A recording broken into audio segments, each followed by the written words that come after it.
The most successful speakers, creators, and leaders know how to tell insanely good stories, and I wanted to do the same.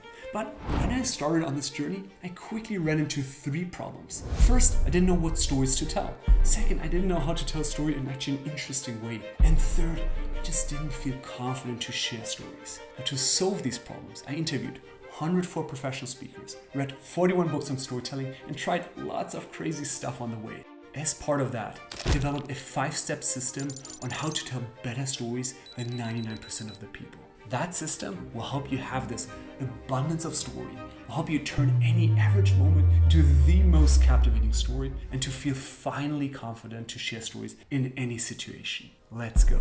Step 1, structure stories. When I started on my storytelling journey, I had this moment that made me question how storytelling is taught. In 2020, I took this very expensive storytelling course here in the Netherlands. And in that course, they taught the hero's journey. The hero's journey is that beautiful story structure. It consists of 17 steps and is pretty much used in any Hollywood movie, like Lord of the Rings or Star Wars. The structure that they teach in all these courses out there is useful for big stages, but it's completely useless for the stories we tell in front of our friends or at work. Those casual stories should be between 1 and 2 minutes. That's it. In 1 to 2 minutes, you don't have time to cover the 17 steps of the hero's journey. Once I realized that, I studied all the structures out there and I tried to pull out the parts that worked really well. After doing that for a few weeks, I developed a structure that changed my life. It consists of 4 steps. CART. Context, adversity, resolution, takeaway. Now you can think of your story structure like this card in the supermarket. It holds together all the awesome ingredients or elements of your story. Or I guess if you're a little bit simpler like me, then just remember it rhymes on fart. Step 1, context. In the first step, you want to give some rough context. Where and when does it take place? Who's the main character? And what does that character want? Example. It was October 2023 when I went for this big walk through Central Park in New York. On that day, I wanted to take some pictures for my mom, whose birthday was coming up in just a few days. Now, that could be the context. Who, when, where, what. Boom. Try to set the scene in just a few sentences so that you move to the most important part of the story as quickly as possible. Step 2, adversity. Soon into the story, it's time to introduce the adversity or the challenge that main character faces. Now that can be any challenge, a difficult decision, a physical challenge, an emotional challenge, another person, anything as long as it's substantial to that main character. Example, as I was walking home, I reached into my pockets, but then I realized, my phone was missing. I double checked every single pocket on my pants, but still wasn't there. Immediately I started to panic. Look, that phone has hundreds of photos for my mom, and I don't have any backups for that. Weeks of work just gone. The challenge is the longest and also the most crucial part of any story. Describe the struggle, show what is at stake, and let the listeners know how the character feels. Step 3, resolution. Next, let your listeners know how the character responds to that challenge. What are the actions, reactions, decisions taken to overcome that challenge? How does it turn out at the end? Example, right at that moment, someone tapped me on my shoulder. I turn around and I see, what's this jogger? He asks, excuse me, you seem like you're looking for something. Is there anything missing? And I said, yeah, I lost my phone with all the photos on it. Right in that moment, I noticed this smile emerging from his lips. He reached into his pockets and pulled out my phone and handed it to me. I couldn't help but jump around his neck and just give him this big hug. Up to this point, well, that story is an interesting story, but your listeners don't really know why you're sharing the story with them. That's when you move into the last step of the story. Step 4, takeaway. In the last step, let your listeners know what you learned from that experience. What did you realize? What's the point of the story? Example, what I learned from that experience is that there are honest people in this world who will do the right thing. But I guess also to start backing up my phone.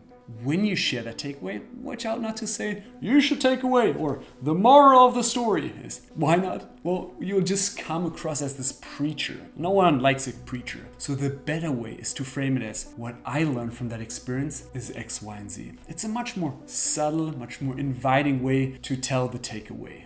That structure has given my stories this super solid foundation. I use it in all of my stories, and it has really helped me tell much better stories than, I'd say, 30% of the people. But after sharing more and more of these stories, I noticed that some of my stories still didn't land too well. And at that point, I didn't get it. Like, hey, I have this incredible story structure. Why do I still keep losing people? At first, I didn't know, but soon I found the answer. Step 2, enhance stories. One day I joined this free storytelling masterclass. And even though I didn't expect too much of that class, it changed the way I thought about storytelling forever. Now, right in the first few minutes, the speaker shared a story about spilling coffee over his white shirt. I know, sounds super boring, right? Nothing special. But the way he shared the story was beyond anything I've ever seen. From the first second he hooked me into the story, I was on the edge of my seat through the entire story, dying to find out what would happen next. But it was obviously not because of the story, because hey, coffee over shirt, not special. But it was because of the techniques that he used. After hearing that story, I sat at my desk thinking, wow, this was so freaking powerful. I gotta find out what techniques that guy was using. For 4 years, I studied tons of videos, books, and courses to find out what makes a story great. 100 pages of notes later, I've boiled it down to 20 techniques that the best storytellers use. I'll actually include a link to a document that shows you all the 20 techniques in the description below. But hey, as we don't have the time to cover all the techniques in this video, I'm going to share with you my 3 favorite techniques that I use the most. If you only use those 3 techniques, you'll tell better stories than 60% of the people out there. First technique, raise questions. Your job as a storyteller is to make your audience want to know more. They should be on the edges of their seat, dying to find out how the story continues. And one simple technique is to raise questions. Example, right when I was leaving the park, I realized something terrible. Immediately my heart started pounding against my chest. In full panic mode, I emptied every single pocket trying to find it, only to realize it was gone. Each one of these sentences makes you wonder, wait, what is that terrible thing that you realized? What are you looking for? What was gone? The best stories raise questions in your listener's mind. So for your story, think, how can you anticipate the interesting stuff that is about to come? You can say, for example, last year I had an experience that completely changed my outlook on life. Or yesterday I had the worst meeting of my entire life. Or right in that moment when I thought it cannot get any worse, that's when I got an email from my manager. Anticipate what is about to come. Second technique, share the thoughts. The best stories take us on this emotional roller coaster. The simplest way to make any story more emotional is to share the character's thoughts. What was that character thinking in that crucial moment of the story? What were the hopes, the goals, the plans, the fears in that specific moment? Example, I thought, shoot, weeks of works, memories, and hundreds of photos gone. My mom will be so disappointed.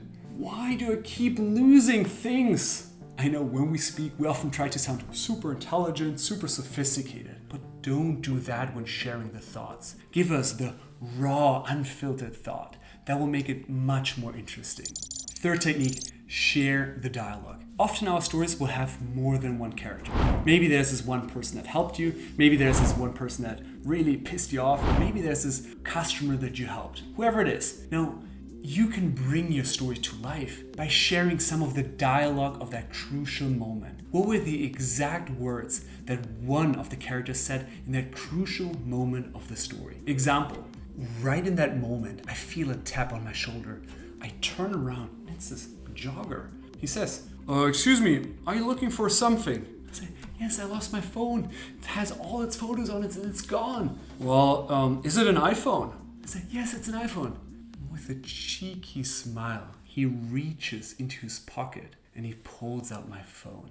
You can share a full-blown conversation going back and forth, or you can just have one exclamation by one of the characters. That's up to you. The key is to use this very concise and catchy language. When I started using those 3 techniques, a whole new world opened up for me. I started sharing stories really anywhere I could. Some in front of my friends, some in front of my coworkers, and even sometimes on stage. But after a few weeks, I started running into a problem. I realized that I don't have any more interesting stories that I could share. I'd already recycled my 3 stories a few times. Now, how can I have more interesting stories? At first, I didn't have the answer. I just thought that, hey, I need to have a crazier, more adventurous life. I only found the answer once I discovered one book.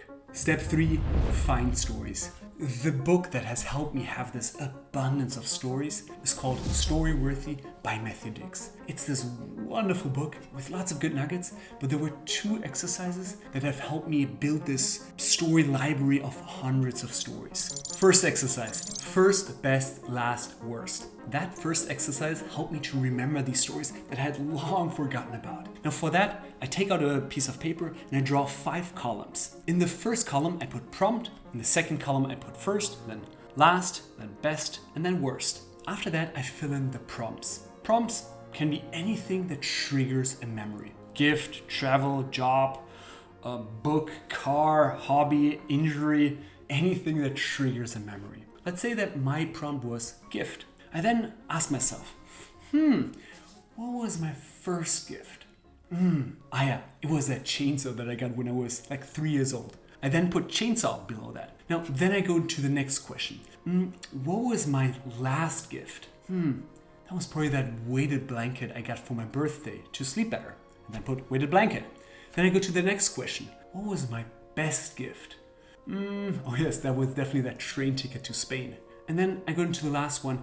What was my worst gift? Oh yes, that was that peppermill I got for my best friends for my 30th birthday. Fuck you guys for that. Now, at this point, I don't fletch out any story yet. I just note down 1 or 2 words that help me remember that story. I then do the same thing for the next prompt. Once I've then done that exercise for a few prompts, I then review my entries and I ask myself, do any of these memories stand out? Is there maybe anything that is a little bit more entertaining, a little bit more emotional, or maybe more interesting? If yes, well, that's my story. Actually, to save you time creating that table, I'll include a template with my favorite prompts in the description below.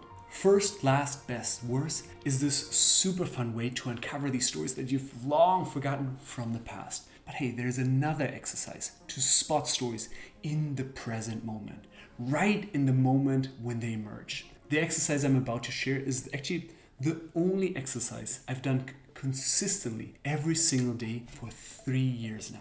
Second exercise, homework for life. Homework for life is an exercise to help you spot your story-worthy moments every single day. Now, how does it work? At the end of each day, I take a moment and I ask myself, if I had to tell a story from today, what would it be?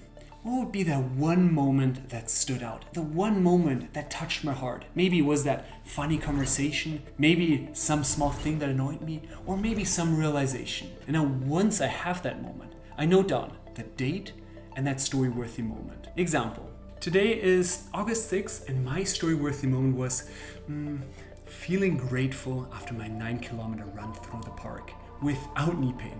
Now, just as context, this was huge for me because I've had stopped running for like 7 years after an injury on my knees. So big moment. Now, that was my story-worthy moment. Actually, I'd love to hear from you. What was your story-worthy moment from today? Let me know in the comments.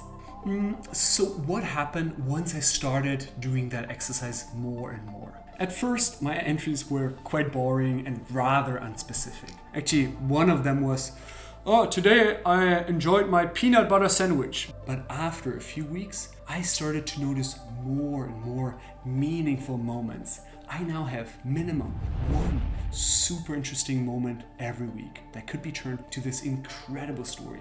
Now, you can do the math, right? If just 1 out of 7 moments per week is a bit more interesting, that's 52 stories per year. That's 156 stories in 3 years. Isn't that cool? But to turn those moments into a story, I do some extra work. I take that moment, craft a story around that moment with the structure and the elements you learned, and then put it into my story bank. A story bank is this central place where I capture, classify, and remember my stories. Now, what do I capture in there? I try to keep it pretty simple. So track 5 things. I capture the title, the point of the story, a summary, use case, and a rating. That's it. I try to keep it as simple as possible. I personally like to save my stories in Notion so that I can access them anytime when I'm also traveling. But hey, you can use really any tool that works for you. If it's Google Docs, Notion, or even a journal, it doesn't matter. Pick the tool that is the easiest for you, that causes the least friction. But actually, let me link a template of my story bank in the description below so that you don't have to waste hours and hours creating one yourself. I've started my story bank around 4 years ago. And every time I encounter a new story, I keep adding it to that story bank. Sure, hey, it takes me a few minutes to put that in my story bank, but I'm happy to spend that time because I know that I'll be able to use that story for really the rest of my life. If you use that structure we talked about and you sprinkle in some of the techniques you just learned and then actually save it in your story bank, you'll be a better storyteller than 80% of the people out there. But hey, to unlock this last 20% and to be part of this top 1% of storytellers, there are 2 more steps that you need to master. Step 4, practice stories. When I started practicing my stories, I rehearsed in front of a mirror because that's pretty much what everyone told me. But soon I realized that that was terrible advice. And why? Because it's completely unnatural to see yourself while speaking. The only thing that happened was that I got more self-conscious about how I looked. I was like, wait a second, do I always look that tired? Really? I didn't know that I had wrinkles up here. Should. Rehearsing in front of a mirror is not helpful. I found it much more helpful to rehearse my stories while speaking out loud in my room. Often I pick random objects in my room as my imaginary audience. For example, my water bottle is one person, then a photo frame is another person, and then maybe my dog is another person as my imaginary audience. So what I do then, I share my story and I try to hold deliberate eye contact with each one of the objects for a few seconds. I usually try to rehearse my stories 2 to 3 times before I share it with an actual audience. Now, 2 to 3 times is enough to get comfortable with the story, but not really enough to rehearse every single word of the story. But once I've rehearsed it then a few times, I then try to share the story with someone I know to get feedback. At first, I asked my friends and family if I could share my stories. They obviously agreed because they like me, but after some time, I started to feel more and more awkward about it. I was like, man, I don't know whether I can ask my best friend. I've already asked him now 7 times to listen to my stories. I'm probably boring him to death. I thought of getting a storytelling coach, but I quickly realized that those coaches were way too expensive. Good ones cost $200 an hour. Excellent ones can cost up to $1,000 an hour. But that's when I discovered something that has helped me make the biggest jump as a storyteller. I get an English language tutor. No, hold on. I didn't use that tutor for English. Instead, I used that tutor to work on my storytelling skills. There are platforms like Preply or Italki where you can have a private English tutor for as little as $3 an hour. In these 1-hour sessions, I share 2 to 3 stories and I ask the tutor to give me feedback. It doesn't matter that those tutors are not storytelling coaches. They can still tell me how they like the stories, where they got bored, and how the story made them feel. After sharing 2 or 3 stories, I then usually try to use the rest of the time to improvise a few stories on the spot. Now, that is a crazy hack. Meeting with a tutor once a week for a few weeks has been an absolute game changer for me. But hey, paying someone to listen to you obviously has some limitations. That's why the last step is absolutely crucial. Step 5, tell stories. Even though I knew how to tell stories, it still took me quite some time to start telling these stories in these normal day-to-day situations. I just didn't know in which situations I could tell these stories. Now, oftentimes I only realized that hours later. I'm like, Philip, you're so stupid. You could have used that story in that one moment. That only changed once I started one habit. Now, instead of waiting for that perfect opportunity to tell a big story, I started telling these small stories in these very specific situations. Anytime that someone asks me, how are you? Now, before I used to respond like that. I used to say, good, how are you? Or, oh yes, finally the sun is out, the sun is shining. That's how I responded. After, I started sharing a tiny story that shows something interesting about myself. Example, if someone were to ask me today, how are you? I'd respond like this. I'd say, I'm good. Actually, I had this beautiful moment this morning. After 2 weeks on the road, I walked into my apartment, hopped on my couch, and just let out this big, I was just so relieved to be back in my own four walls, to finally be able to chill a little bit. Anyway, what about you? When was the last time you got back from, let's say, a longer trip? And how was that for you? That's it. A tiny story that tells a little bit more about me as a human. Now, what are the things that I usually say when someone asks me, how are you? Well, usually I try to respond with anything that is more interesting than the weather or traffic. Maybe, has there been anything interesting that has happened lately to me? Maybe, have I picked up a new skill? Or is there this small thing that is a little bit annoying but still funny to share? Well, that's the story that I share. Remember, story-worthy moment, homework for life? Well, those are the moments that you can share in that specific moment. In case you're wondering, isn't that super awkward, like to share a story without the other person asking? Absolutely. At the beginning, I found it super awkward as well. But what I can tell you now, after sharing these stories hundreds and hundreds of times, it's so worth it. You'll not only improve as a storyteller, but you'll also have much more meaningful conversations with coworkers, friends, but also strangers. Once you've shared these tiny stories a few times over a few weeks, you'll start to feel more and more comfortable to share stories in really any situation. Doesn't matter whether in front of friends, coworkers, or on a big stage. That's it. If you follow the 5 steps you just learned, you'll tell better stories than 99% of the people. But hey, today we touched upon a few storytelling techniques, but there are a few ones that we haven't discussed. For that, you may want to check out my book, The Story Selling Method, or that next video in which I share my favorite storytelling techniques. Enjoy.